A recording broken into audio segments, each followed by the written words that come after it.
Bienvenido a iClub Novelas Ligeras, donde las historias toman un nuevo rumbo. Aquí encontrarás historias únicas, giros inesperados y mucho más.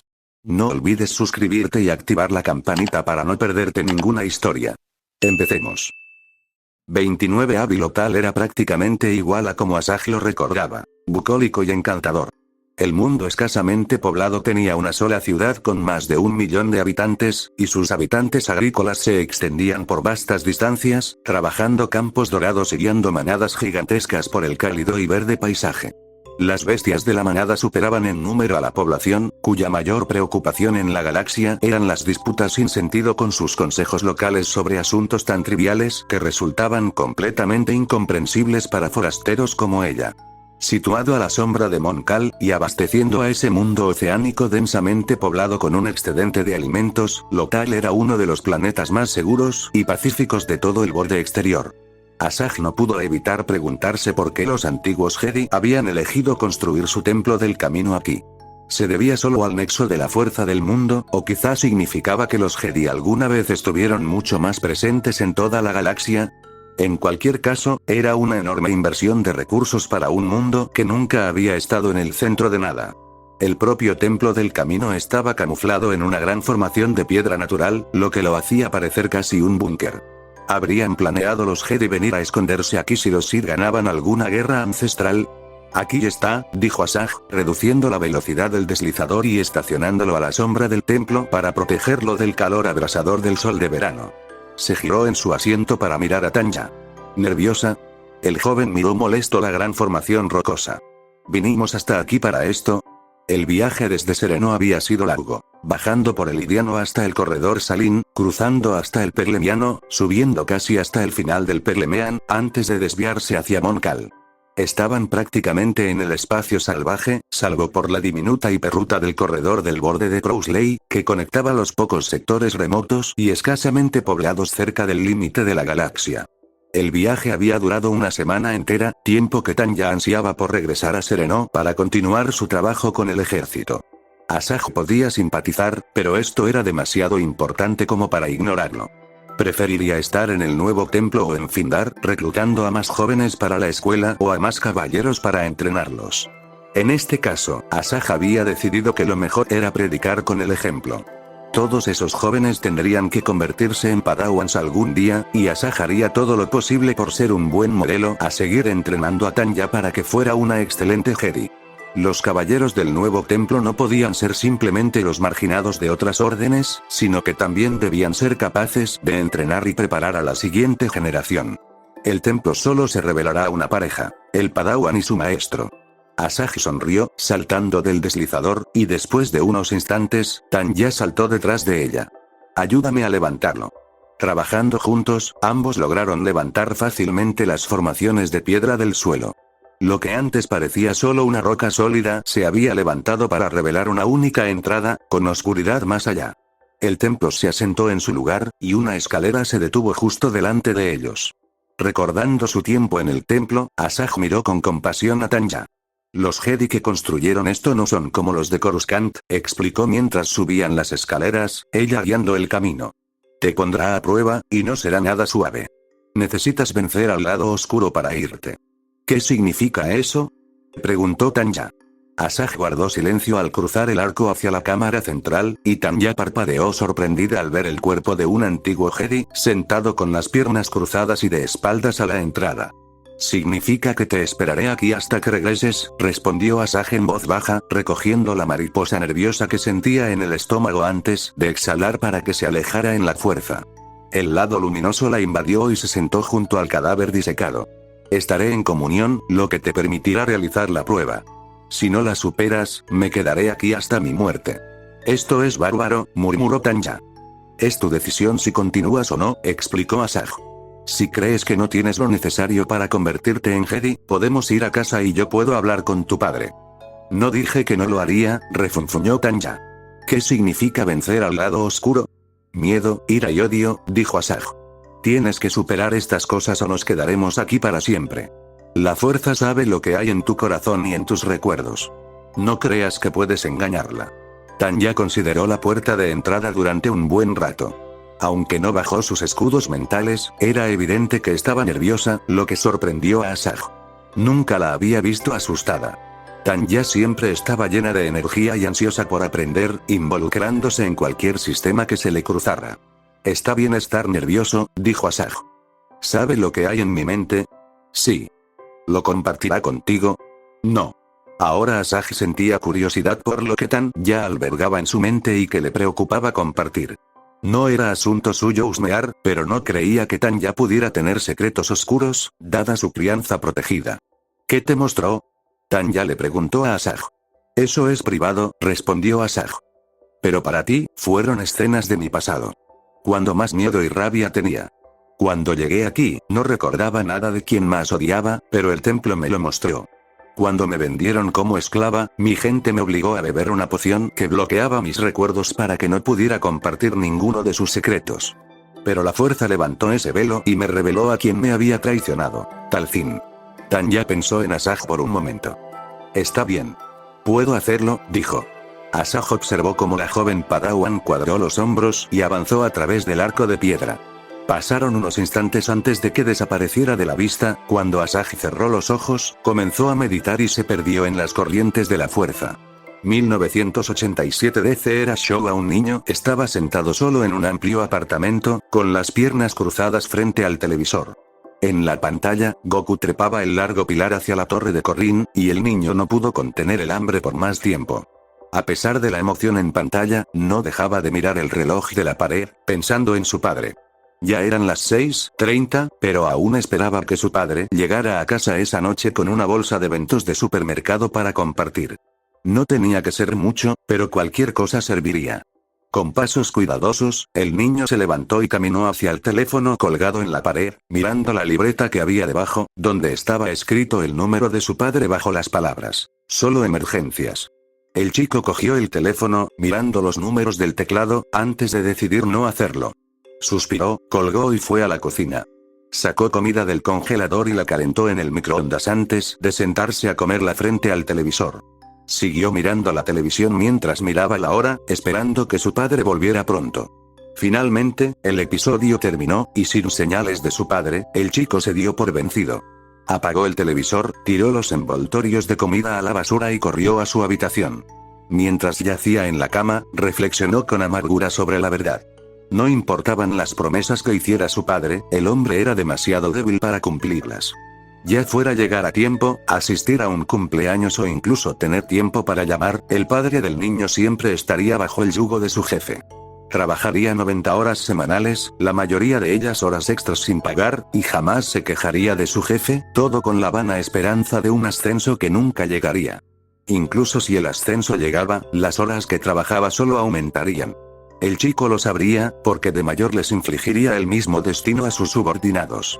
Humillación, acoso, insultos, presión social, cualquier cosa para mantenerse por encima de la clase obrera.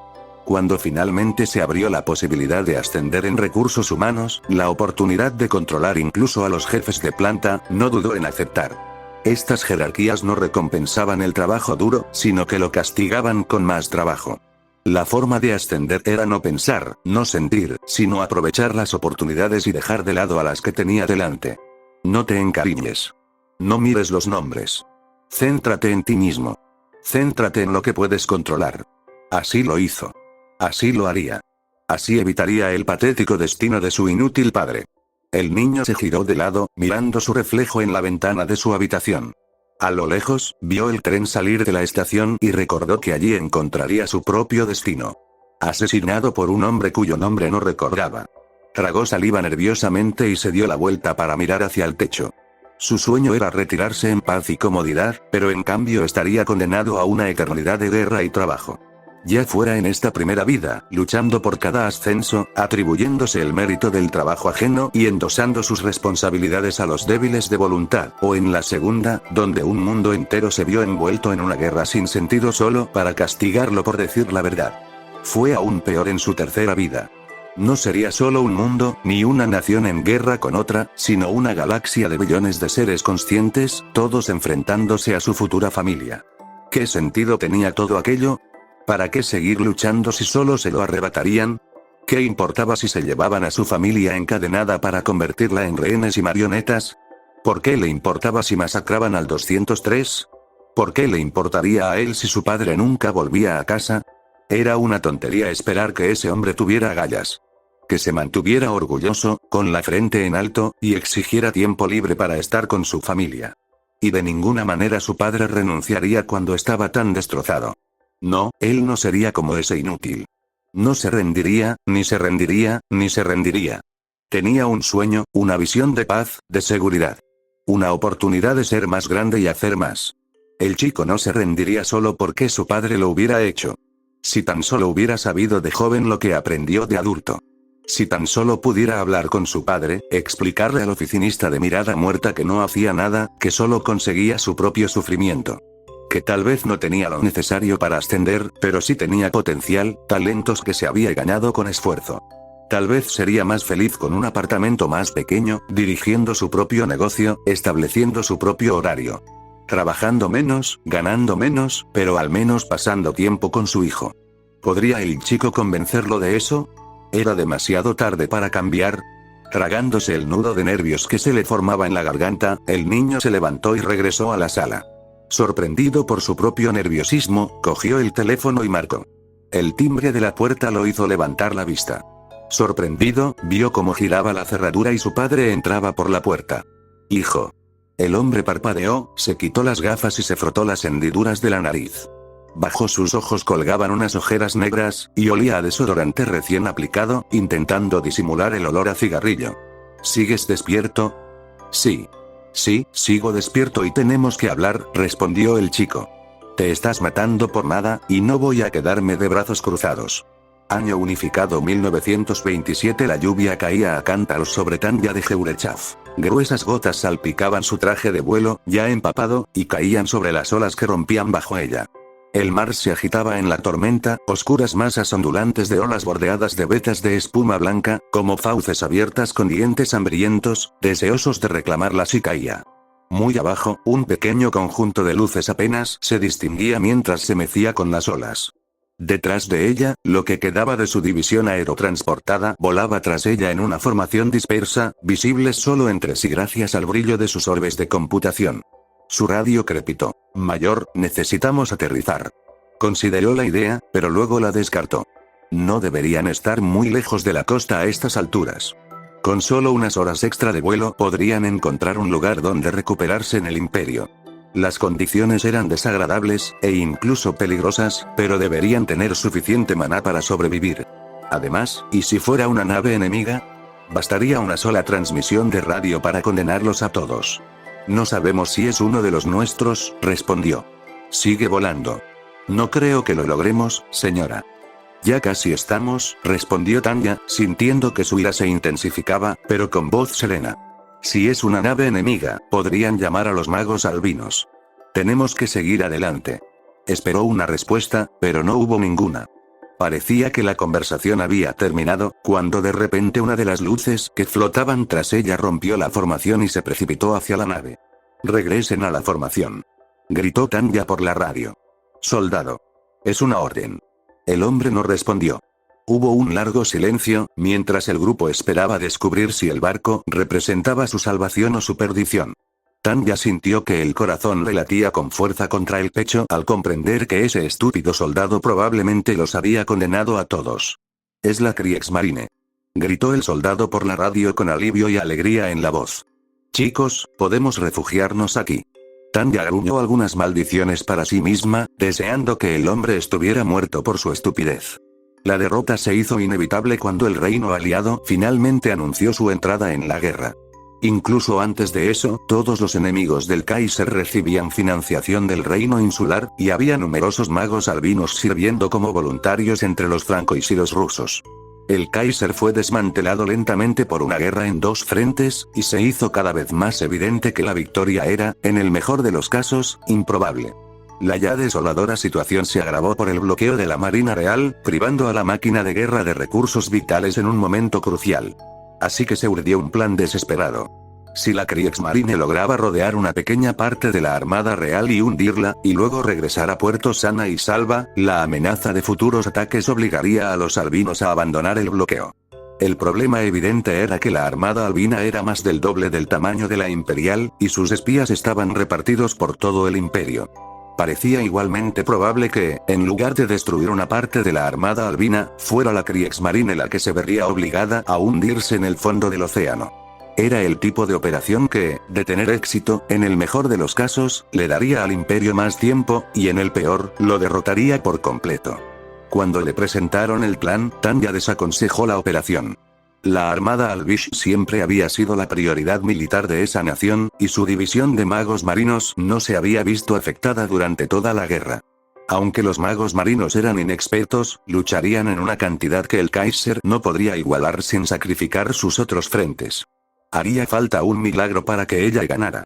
Bueno, eso terminó siendo lo que el alto mando le había exigido, y ahora estaba allí, sin milagro. La primera parte del plan, rodear y destruir una parte de la Marina Real, había salido a pedir de boca, pero no tardó mucho en quedar claro que la Marina Real estaba rodeando a toda la Kriegsmarine. Lo que siguió fue caos y pánico. Las baterías de las naves iluminaron la noche mientras enjambres de magos intercambiaban disparos sobre la flota.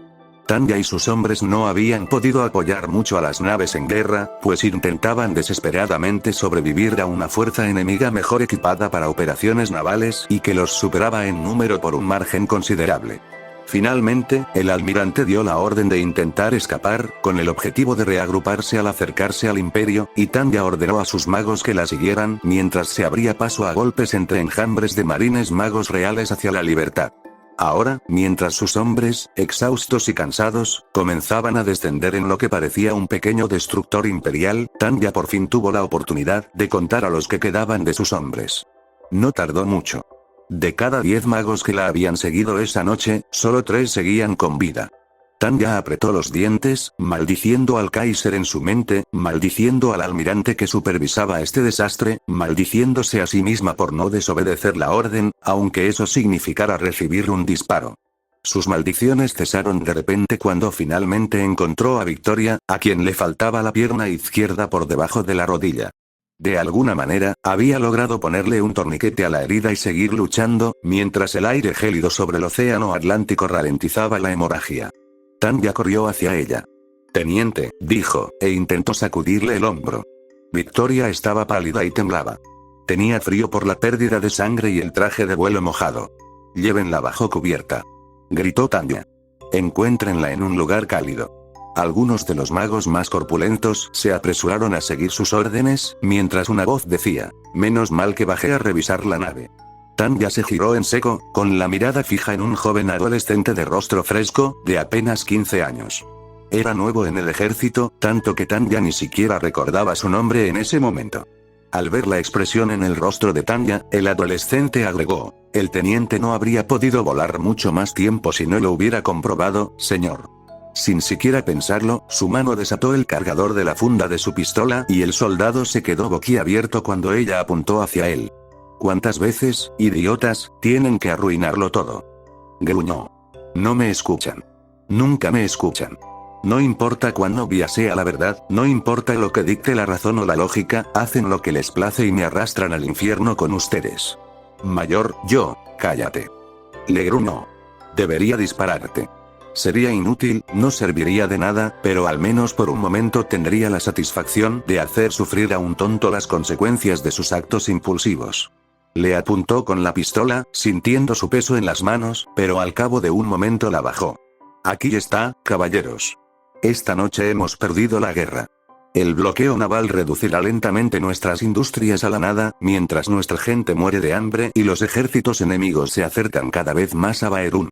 Los soldados rusos violarán a las mujeres y saquearán todo lo de valor, mientras que los fransois nos echarán toda la culpa de la guerra. Algunos de ustedes incluso serán juzgados por los mismos crímenes que nuestros enemigos cometieron contra nosotros. Nada de esto es culpa tuya ni mía. Al igual que yo, todos se han esforzado al máximo en cada ocasión, obteniendo victoria tras victoria imposible, una y otra vez, solo para que la incompetencia de otros hombres nos condenara a todos a este miserable destino. Yo tenía una racha perfecta e ininterrumpida de victorias en mi haber, y por primera vez tengo una derrota clara e indiscutible que se me imputa en el último momento. ¿Cómo puedo fingir que no me molesta? Miró a su alrededor, a los rostros extraños e inmóviles de todos sus hombres. No eran reales. Eran meras proyecciones creadas por el templo. Con un gruñido, Tanya arrojó la pistola por la borda. Año unificado 1937. Con una bolsa de la compra en la mano, Tanya se detuvo en el cruce peatonal mientras observaba cómo el semáforo cambiaba de amarillo a rojo. No pasó ni un segundo entre llegar a esta escena y reconocer dónde estaba. Era la costa del Golfo de los Estados Unidos, el estado de Texas. Hermoso, soleado y floreciente desde el final de la Primera Guerra Mundial. No le había resultado difícil a Tanya escapar de los largos juicios de la posguerra con el simple argumento de que era una niña, y nunca más que una recluta indefensa bajo el yugo de otros. Mudarse a los Estados Unidos había sido la opción obvia, en lugar de arriesgarse a verse atrapada en una especie de repetición de la República de Weimar. Tanya leía las noticias a menudo, y no parecía que a la Germania de la posguerra le hubiera ido muy bien tras la deposición de su Kaiser y la instauración de una república a punta de bayoneta. En la actualidad, Tanya trabajaba en una empresa de ingeniería, financiándose la universidad mientras participaba en investigaciones, diseñando y mejorando orbes de computación para magos. A pesar de todo, le aguardaba un futuro brillante. La carga de trabajo era dura, pero no tardaría mucho en tener la vida de paz y prosperidad que había soñado desde la infancia. Pero sabía que no sería así. Tanya se giró, de espaldas a la carretera, y miró al otro lado de la acera, a lo que sabía que se avecinaba. Un rostro familiar, visto pocas veces en el campo de batalla, con la boca torcida en una mueca de odio mientras le apuntaba con un pequeño revólver. No era así en la vida real. Tanya cruzaba la acera cuando recibió un disparo por la espalda, pero en esta visión pudo girarse y mirar a su asesino. Mary lucía demacrada, ojerosa, y sus rasgos, antes hermosos, estaban arruinados por una nariz rota y la falta de varios dientes. ¿Cómo había llegado hasta allí? ¿Cuánto había viajado para encontrar a Tanya? ¿Cómo la había rastreado? Tanya no lo sabía, quizá la fuerza tampoco, pero allí estaba Mary en esta estúpida visión, finalmente lista para saciar su obsesión por la venganza. Haciendo una mueca y poniendo los ojos en blanco, Tanya gruñó de dolor al recibir el disparo y cayó de espaldas. Quedó allí desangrándose, mirando fijamente al cielo que se desvanecía. ¿Así que eso es todo?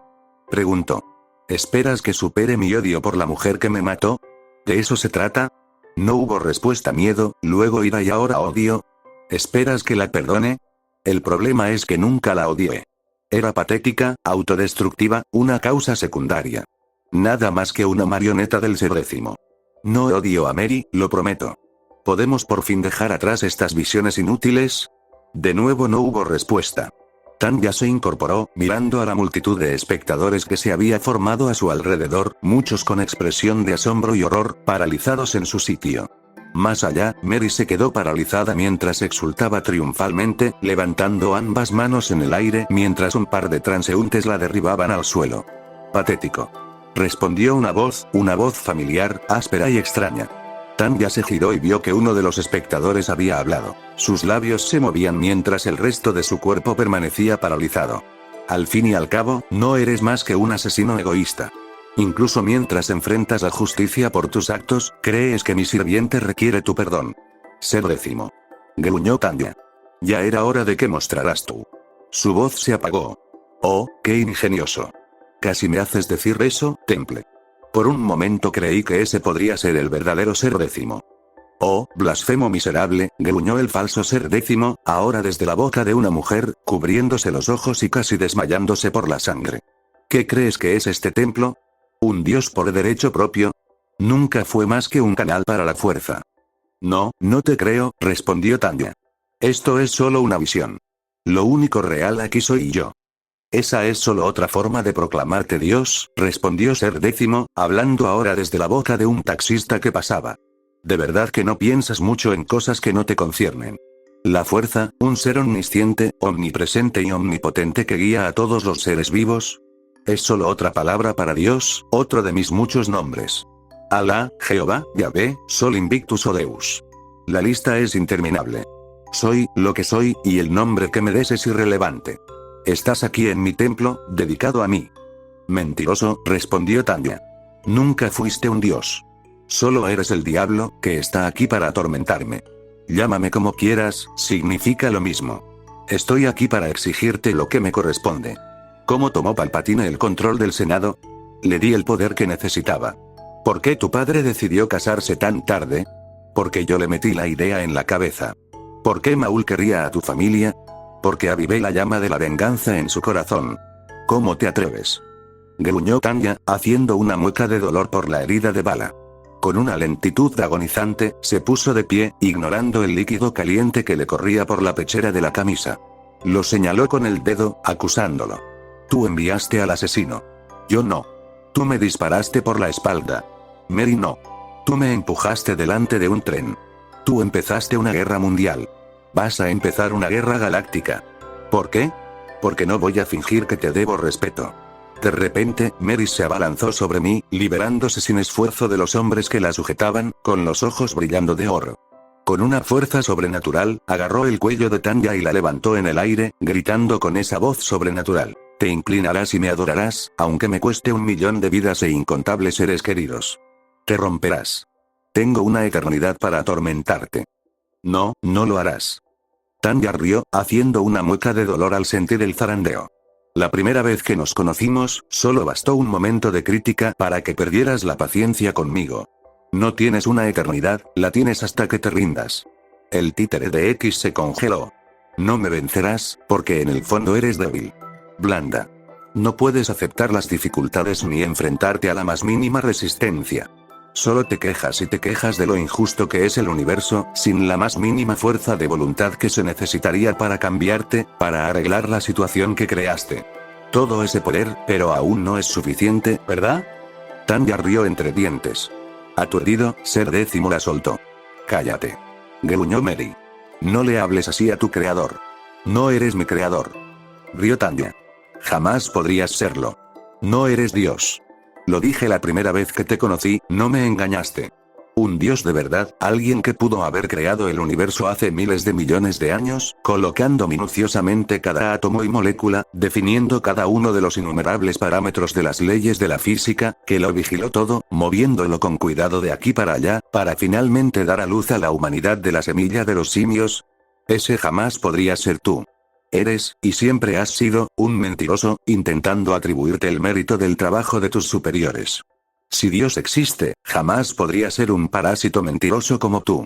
Finalmente, Tanya miró a la marioneta atónita a la cara. No mereces mi odio. Me encargaré de la amenaza que representas, te apartaré de mi mente y luego seguiré adelante. 29 Tanya abrió los ojos y miró a su alrededor. Se encontró de pie en el marco de la puerta que acababa de cruzar. Sentía hambre, como si hubieran pasado horas en lugar de segundos. Sentada con las piernas cruzadas frente a ella, Asajj también abrió los ojos y vio regresar a su nueva Padawan. Lo lograste.